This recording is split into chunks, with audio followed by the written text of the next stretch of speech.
Part 1. White Clouds. Lone Moon. Outset of a power struggle.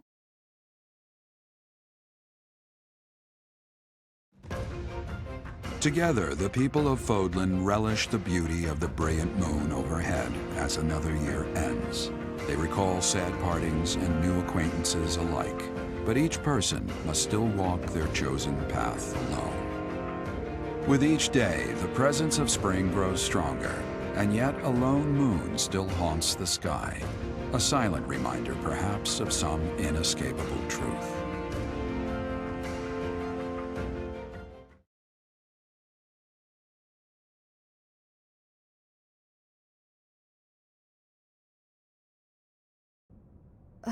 We somehow managed to escape. This is one of the Imperial Army's provisional camps. Here we can organize our forces.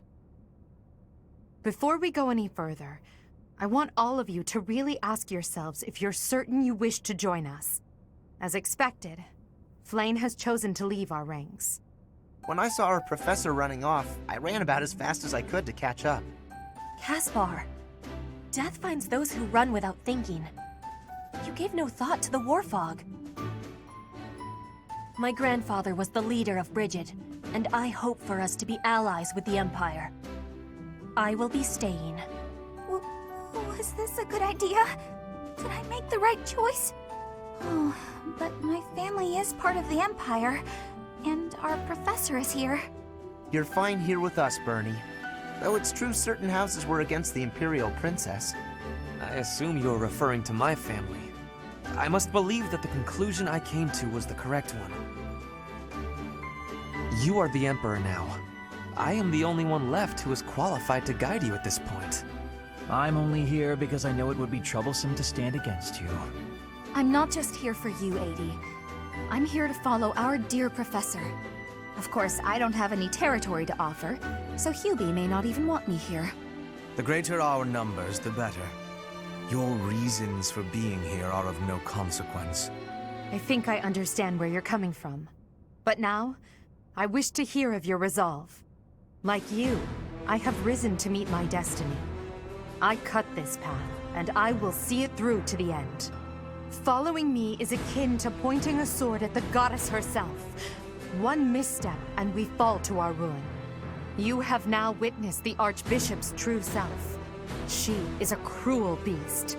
Those who rule this world use that beast's power to fabricate miracles, all to control those who blindly believe in the goddess.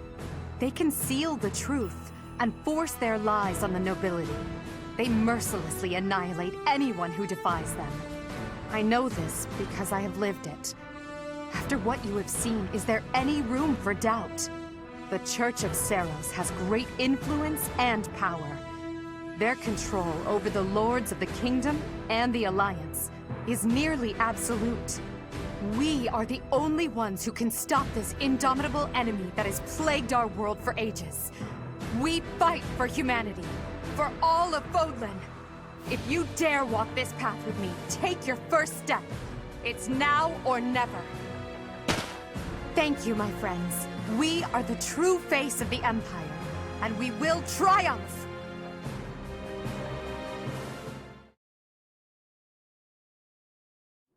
That was incredible, Lady Edelgard. Thank you. Honestly, I'm relieved. They really chose to follow me. I was resolved to move forward alone if I had to. But in my heart, I hoped it wouldn't come to that. So long as I am here, you will never be alone. Please do not forget that. And it would seem that the Professor also has a key role to play in this. You're right. Now, I must speak with our dear teacher. Please, make preparations. The messenger should be here shortly. Consider it done. Professor, may I speak with you? I appreciate it.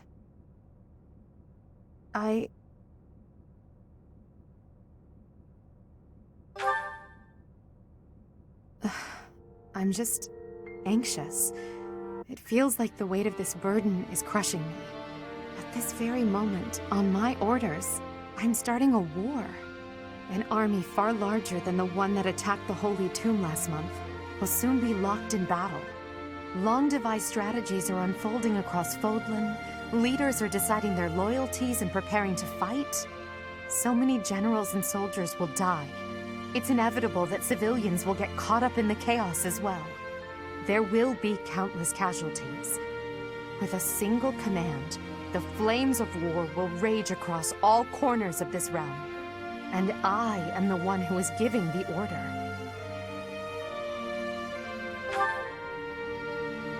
Yes, it is. There is no turning back. No matter how much blood flows at my feet, I will not relent. We must break the bonds that the depraved church has placed on Fodlan. These sacrifices will allow us to create a future where we never need sacrifice again. It may seem contradictory, but it's the only way. Listen to me. I made up my mind long ago. Yet here I am, seeking your approval. Tell me the truth, my teacher. Are you happy with your decision to stay by my side? Unlike me, you can still walk away from all of this. This path leads to the death of the Archbishop and the servants of the Church. Can you live with that? I never thought... I'm sorry, it was a foolish question. I believe in you, Professor. And you believed in me. With that knowledge, I have the strength to keep fighting. Let's go. There's something I need to say to Hubert. Your Majesty, the latest report indicates that our main army is advancing as planned. Also, the preparations for your manifesto are almost complete. We will be distributing our manifesto to every lord within Fodlan. We will expose the dark side of the Church of Seros, and the foul practices of the nobles from the Kingdom and the Alliance. We will force the people of Fodlan to open their eyes to the truth, and relinquish any remaining conviction to unite against the Empire. Certain nobles have already offered us their support. Yes, there are other nobles who oppose the Church. We will condemn those who deserve condemnation, and forgive those who deserve forgiveness. We have already purged some of the Imperial nobles who are morally rotten, my father among them. How unfortunate. And soon we will invade and conquer Garreg Mach. Our main army has already departed the Imperial capital. They will arrive at the monastery in 2 weeks' time. There, we will join forces with them. As for us, I'd like your opinion on how we should be positioned within the army.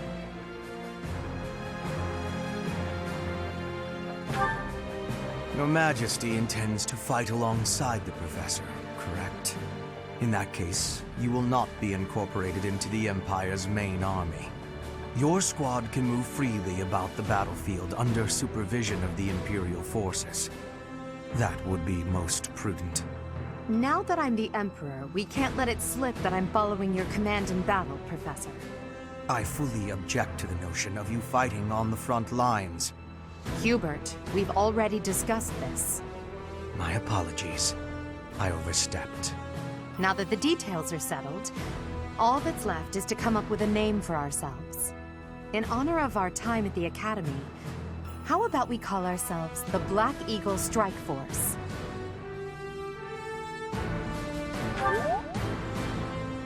I'm so happy you feel that way. I must confess that I spent all night thinking about it. I'll leave it to you to prepare the Black Eagle Strike Force for departure.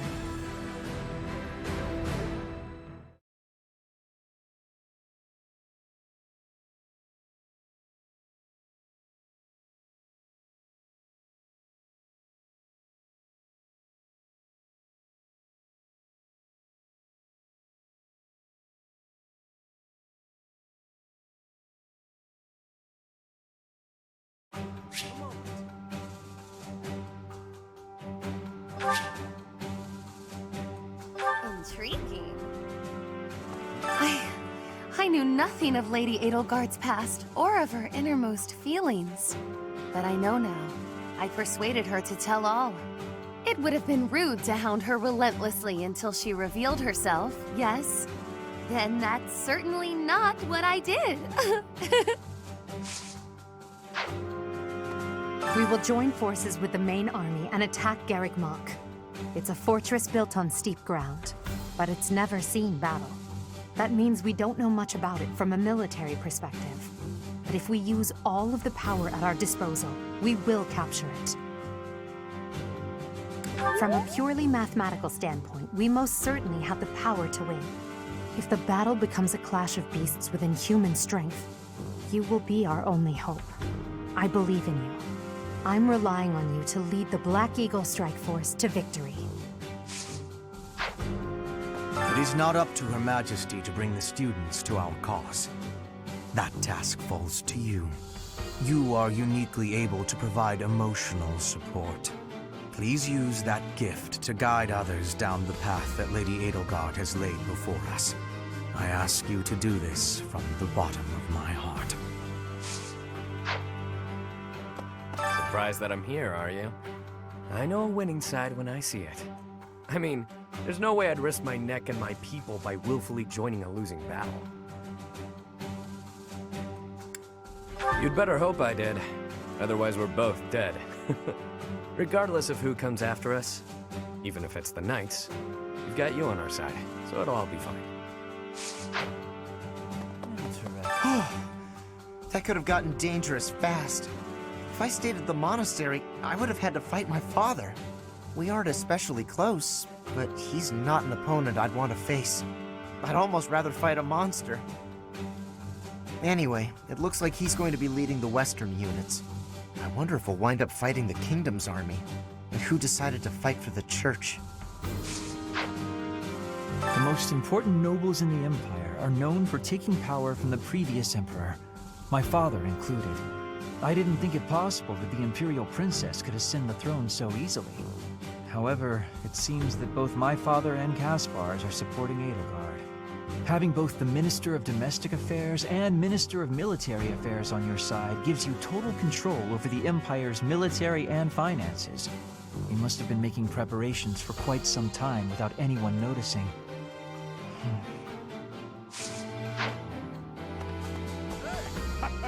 What's the deal, pal? You don't want me here? Come on, have a heart. This side is where all the action is. Look, I'll level with you. I want to help that Edelgard gal achieve her goal. I mean it. If Her Majesty gets what she's after, my mother will... Forget it. Now's not the time. We've got to keep our heads in the game so we can win, yeah? Having Yuri on our side will help things. He's not someone you want to have as an enemy.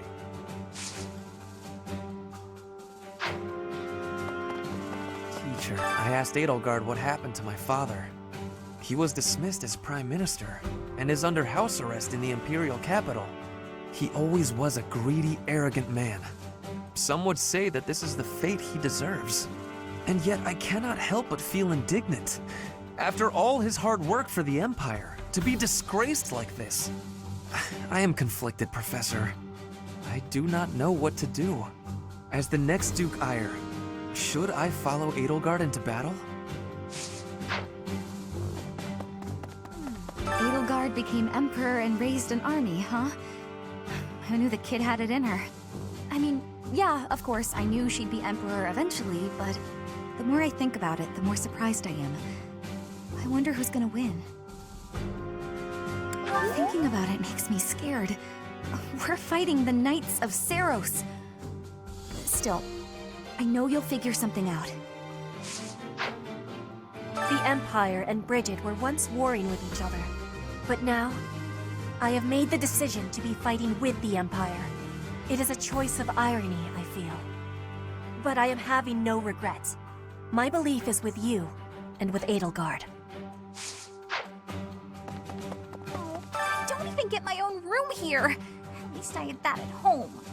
But speaking of home, Hubert told me something. He said my father was stripped of his title. I guess he did as he pleased and opposed Edelgard. Wait, does that mean my father's going to be home all the time now? On second thought, I think I'm fine right here. With the Empire taking over Garreg Mach, I wonder what will happen to Abyss. Some people have spent their whole lives there. For their sake, I hope Abyss doesn't get trampled into ruin. Thanks. You should try talking about it with Eddie. I mean, Her Majesty. She might listen to you. Also, this is less important, but if somebody trashes my room, I'm gonna be mad.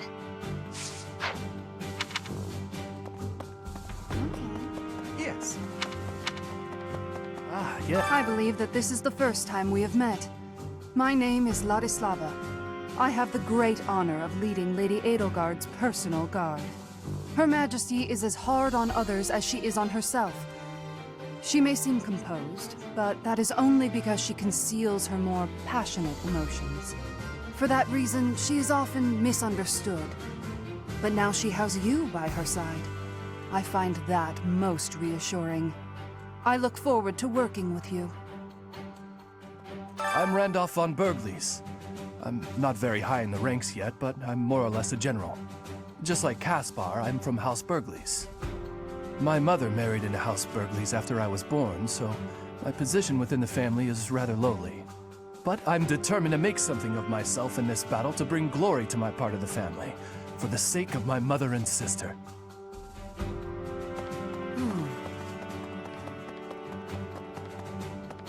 What do you require?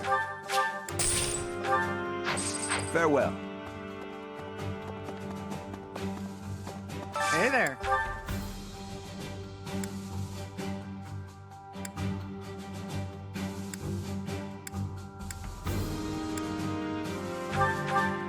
Is this it? There you go.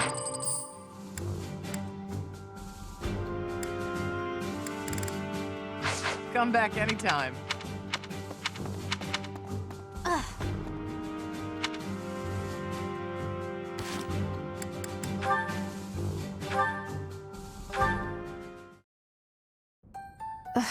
I'm so sick of it all.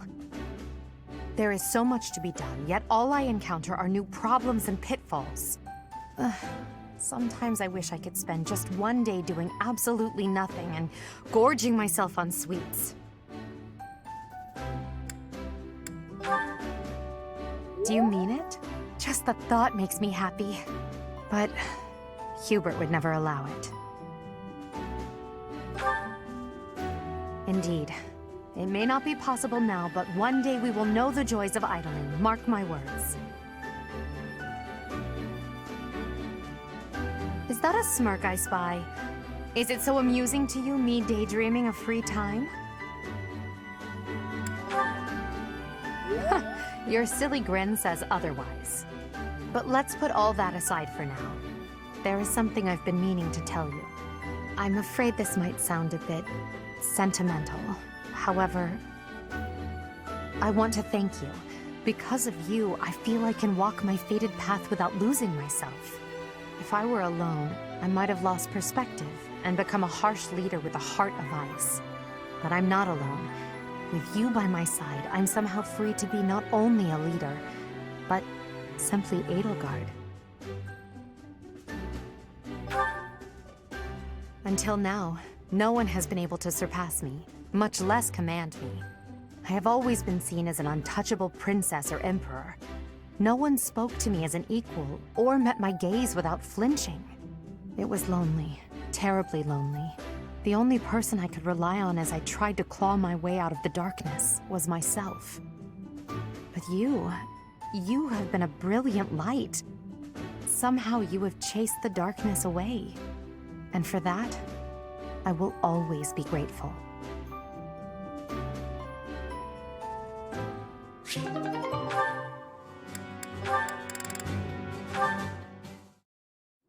Hello, Constance. Greetings, Ferdinand. My condolences on your misfortune that our paths have crossed again. Oh, dear. I am not used to hearing you deprecate yourself like that.